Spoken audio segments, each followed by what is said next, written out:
அஸ்ஸலாமு அலைக்கும். Welcome to Sharmila recipes. இன்றைக்கி நம்ம பார்க்க போகிறது காளான் குழம்பு. காளான் குழம்பு எப்படி செய்யலான்னு பார்க்கலாம். இந்த காளான் குழம்பு பிளெயின் ரைஸ்க்கு சப்பாத்திக்கெலாம் ரொம்பவே நல்லாயிருக்கும். இப்போ என்னென்ன பொருட்கள் எடுத்து வச்சுக்கலான்னு பார்க்கலாம்.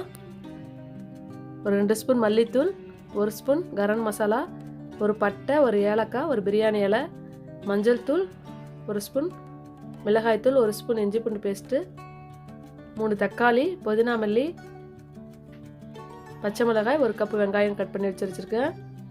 200 கிராம் காளானை நல்லா சுத்தப்படுத்தி 2 கட் பண்ணி பெரிய சைஸாக கட் பண்ணி எடுத்து வச்சுருக்கேன். இப்போ ஒரு வானலை ஹீட் பண்ணிக்கோங்க. ஒரு 4 ஸ்பூன் ஆயில் சேர்த்துக்குங்க. ஆயில் சூடேறட்டும்.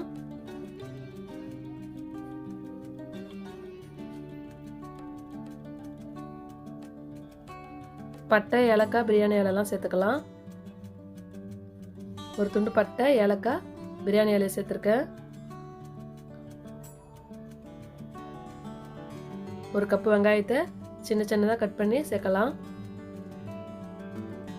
1 கப்பு வெங்காயம் சேர்த்துருக்கேன். வெங்காயம் நல்லா வதங்கட்டும்.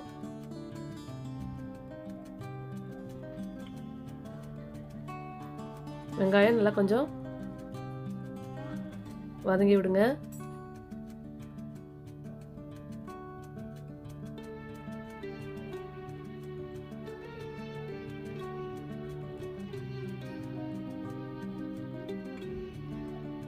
கொஞ்சமாக சால்ட் சேர்த்துக்கலாம்.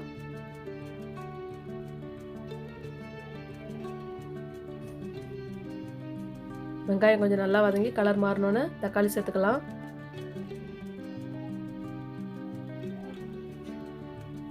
இரநூறு கிராம் காளானுக்கு நான் ஒரு 4 வெங்காயம் கட் பண்ணி சேர்த்துருக்கேன். இப்போ 2 பச்சை மிளகாவை நல்லா கீரி சேர்த்துருக்கேன். ஒரு 3 தக்காளி சேர்த்துருக்கேன். தக்காளி பச்சை மிளகாலாம் சேர்த்து நல்லா வதக்கி விடுங்க. கொஞ்சம் நேரம் நல்லா வதங்கட்டும் வெங்காயம் தக்காளி.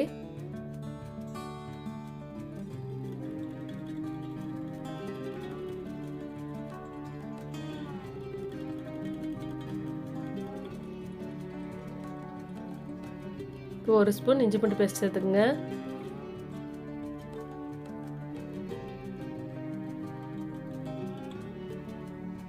நீங்கள் இஞ்சி பூண்டு பேஸ்ட்டாக வேணாலும் சேர்க்கலாம். நீங்கள் தட்டி வேணாலும் சேர்க்கலாம்.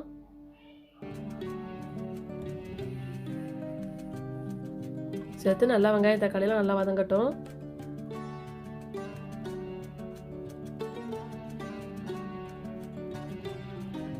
இப்போ 1 ஸ்பூன் மிளகாய்த்தூளும் ஒரு 1/2 ஸ்பூன் மஞ்சள் தூளும் சேர்த்துருக்கேன்.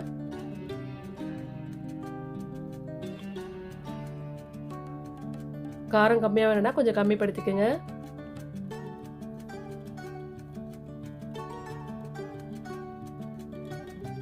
இப்போ 2 ஸ்பூன் மல்லித்தூள், 1 ஸ்பூன் கரம் மசாலா சேர்த்துருக்கேன்.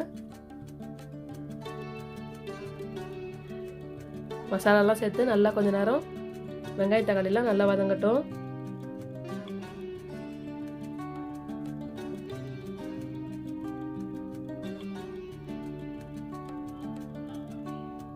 வெங்காயம் தக்காளி நல்லா வதங்கிடுச்சு. இப்போ காளானை சேர்த்துக்கலாம். காளானை நல்லா சின்ன சின்ன பீஸாக கட் பண்ணாமல் பெரிய பீஸாக 2 கட் பண்ணியிருக்கேன். சேர்த்து நல்லா கலந்து விட்டுக்குங்க.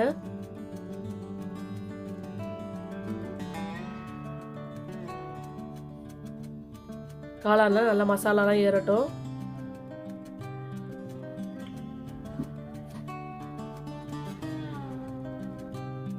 ஒரு கப் அளவுக்கு தண்ணி சேர்த்துக்கிறேன்.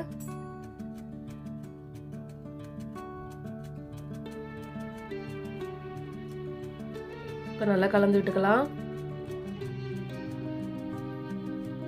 இப்போ ஒரு மூடி போட்டு ஒரு 10 நிமிஷம் வேகட்டும். அதுக்கப்புறம் திறந்து பார்க்கலாம். இப்போ திறந்து பார்க்குறேன். பாருங்கள், காளான்லாம் கொஞ்சம் நல்லா வெந்து வந்திருக்கு. இந்த காளான் குழம்பு ரெடி பண்ணாங்கன்னா உங்களுக்கு கறி குழம்பு மாதிரியே இருக்கும். இப்போ தேங்காய் பேஸ்ட்டில் கொஞ்சமாக ஒரு 5 முந்திரி வச்சு அரைச்சி ஊற்றிருக்கேன். முந்திரி சேர்த்துக்கினா நல்ல ஒரு சுவையை கொடுக்கும். தேங்காய் வேணான்னா உங்களுக்கு ஒரு 10 முந்திரியை அரைச்சி ஊற்றிக்கலாம். இப்போது ஒரு 5 நிமிஷம் வேகட்டும். அதுக்கப்புறம் திறந்து பார்க்கலாம். பாருங்கள், காளான் குழம்பு சூப்பராக ரெடி ஆகி வந்துருச்சு. நல்லா திக்கான ஸ்டேஜுக்கு ரெடி ஆகிடுச்சு. இப்போ கொஞ்சம் மல்லித்தலையை தூவி இறக்கிடலாம். சப்பாத்திக்கு சூப்பராக இருக்கும். மதியம் பிளேன் ரைஸுக்கும் சூப்பராக இருக்கும். நீங்களும் இந்த ரெசிபியை செஞ்சு பாருங்கள். செஞ்சு பார்த்துட்டு கமெண்டில் சொல்லுங்கள். இந்த வீடியோ பிடிச்சிருந்தா லைக் பண்ணுங்கள், ஷேர் பண்ணுங்கள். மறக்காமல் நம்ம சர்மிளா ரெசிபிஸை சப்ஸ்கிரைப் பண்ணிக்கோங்க. பக்கத்தில் இருக்கிற பெல் ஐக்கானையும் ப்ரெஸ் பண்ணிக்கோங்க. அப்போ தான் நம்ம எப்பப்பெல்லாம் ஒரு வீடியோ போடுறோமோ உங்களுக்கு நோட்டிஃபிகேஷனில் காட்டும். அடுத்த ஒரு இன்ட்ரெஸ்டான வீடியோவில் சந்திக்கலாம். தேங்க்யூ.